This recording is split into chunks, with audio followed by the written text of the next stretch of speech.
Welcome to the northwest of England, specifically the Lake District, and home to some of the UK's finest, hardest and brutal climbs. Today we're racing up Whinlatter Pass, a climb that has hosted the finish of the UK's biggest bicycle race, the Tour of Britain.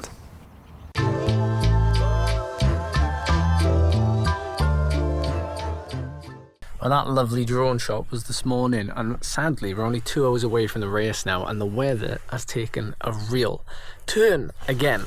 Nevertheless, I'm returning to this hill climb a year after setting the course record on it. So I've been chilling in the van all morning because it's a 2 PM start for this race, this hill climb up Whinlatter Pass. For those of you that know the Lake District, there are countless climbs in this area that are capable of holding hill climbs in themselves. If any of you have done the Fred Whitten challenge, you'll know what I'm talking about. But Whinlatter is a climb near Keswick, and it's approximately 2.7 kilometers long with plenty of varying gradients. Like, there's a good section of 8%, and there's a section where it goes up to like maybe 15%, and then it flattens off completely near the top for a good portion of time before kicking up for the final couple of 100 meters to the finish line. Now, as I've said before, I love these climbs where there's always something happening. There's a couple of twists and turns, gradient changes all the time. I love that. And tomorrow, which will be the next video on this channel, will be the Great Dunfell Hill Climb, which is a huge 7 kilometers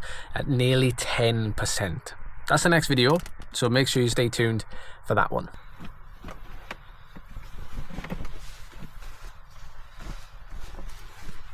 Last night I stayed just outside Keswick in a side road that turns out most people who have campers stay, and I'm surrounded by them. But this was a really nice overnight spot here. I plan on staying in the van until the very last minute. I'll do my warm-up and then I will literally go to the start line.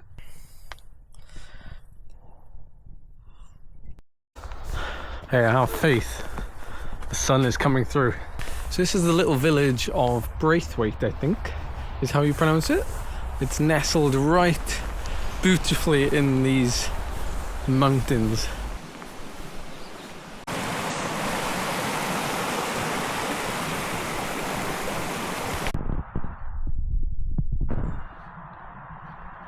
Okay, we're back on the start line for another hill climb. Let's hit you with some facts to begin with. This climb, 2.8 kilometers at an average gradient of around 6.5 to 7%. But you'll see during this video that there's some reasonably steep sections to be dealt with. And you're on them for a fair bit of time too, when you consider how relatively short this whole climb is. But at the top, like I said, there's a flatter section to deal with as well. So a bit of everything, and one that is quite challenging to pace, but nonetheless I decided to follow the trend that I've been doing in this hill climb season so far and just rip it from the bottom. Now this goes against everything I usually preach about pacing and you know, saving something for the finish, but I would still say, you know, obviously I'm not emptying the tank in the first couple of minutes here, but I am throwing a lot more caution to the wind in this hill climb season, or building up to the British Hill Climb Championships, because I'm focused more on this really short 3-minute effort type of duration. I'm really sort of not too bothered about how I'm going to pace these other hill climbs. I'm really just in them to try and rinse myself effectively and see what I can get from them. And this first 2.5 to 3 minutes, I averaged 461 watts. But with a very hard start, a big positive split with nearly 500 watts for the first minute and 10 seconds.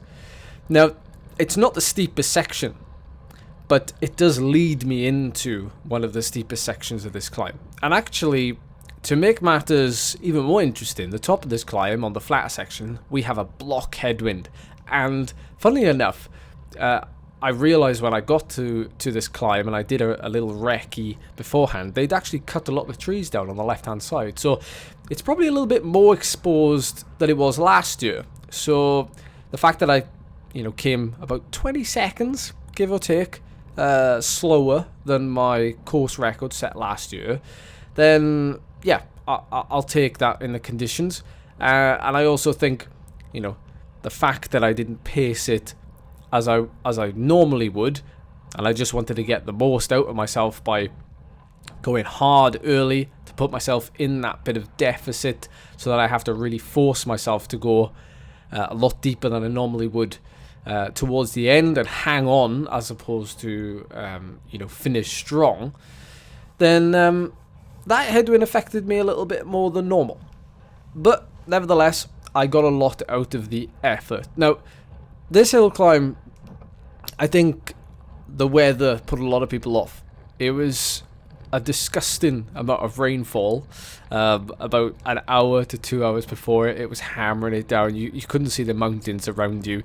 And to be honest, kudos to those that decided to still ride, because it takes a lot of motivation to get out of your warm clothes and put on virtually nothing in the form of a skin suit in the depths of September or October in the UK, and go and warm up, get wet, and then essentially give a maximal effort up a climb. It's a very rare thing that we're doing, I must say. So this is a little bit of a flatter section. You can see I'm just glancing through the trees here, through this bend, just making sure I'm sort of cutting the corner but still on my side of the road effectively. But I'm always looking, about 100 to 200 meters in front of me up the road. Where I am now on the road is not where I need to be concentrating as such. That comes naturally once you start looking ahead, and that's why a recce, a reconnaissance, will always be beneficial. And if you know a climb very well, if this is, for example, your home climb, you live nearby and you ride this twice a week for 5 years, you're going to know this way better than the next person, and it can be such an advantage. But yeah, talking about the wind and the conditions, so this is where I really started to hit me. But last year, this is actually where I really started to turn the screw. And it's interesting looking back at the comparison to last year and how I evenly paced it across the whole climb. And taking the conditions out of it, my average power was the same for this effort versus last year's course record. But the way I distributed that power is completely different. Like, I actually put 10 seconds into my course record time. I was 10 seconds up on my virtual time in the first 2 minutes. So where you saw me lay down the 500 watts there for the first 90 seconds or near enough.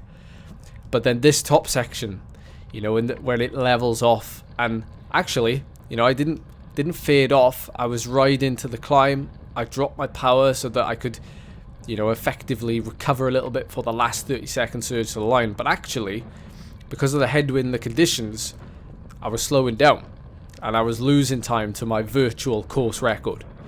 It's really interesting when you compare, and you can do that with the Strava comparison tool.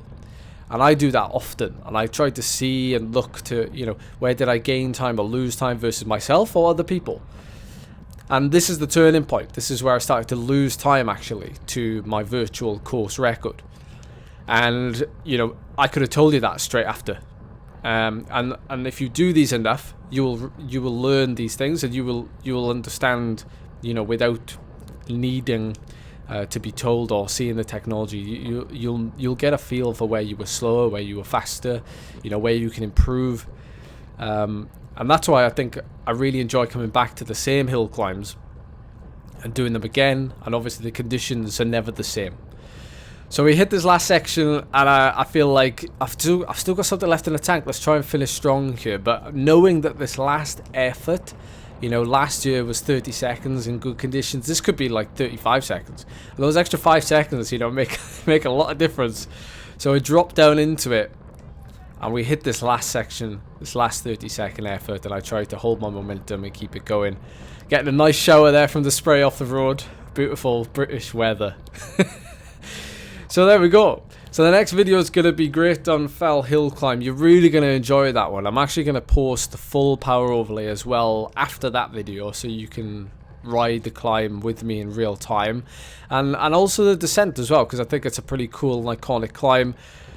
The highest one, certainly by far, the highest hill climb I've done in the UK, and it's a real treat. So I hope you're looking forward to that one. Thanks for watching. Like the video for enjoying these hill climb series videos, and I will see you soon for the Great Dunfell video.